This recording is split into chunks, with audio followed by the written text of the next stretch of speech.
మీరు ఎప్పుడైనా వైజాగ్ వస్తే వైజాగ్ నుంచి అరకు అటు ఇటు వెళ్తారు కదా, అక్కడ నుంచి ఇటు కూడా రావడానికి ట్రై చేయండి. ఆ టెంపుల్ ఒకటి, ఇది ఒకటి, విలేజ్ ఒకటి చాలా బాగుంది. ఎందుకంటే సీజన్లో కానీ నార్మల్ టైంలో వస్తే మాత్రం ఇక్కడ ఫుడ్ కూడా ప్రిపేర్ చేస్తారు ఇది. ఓకేనా, ఒకసారి వచ్చి ట్రై చేయండి, బాగుంది, నాకు బాగా నచ్చింది.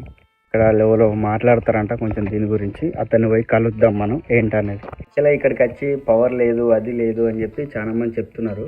అసలు వాస్తవం ఏంటనేది వీళ్ళు చెప్తారు మనకి. ఓకేనా,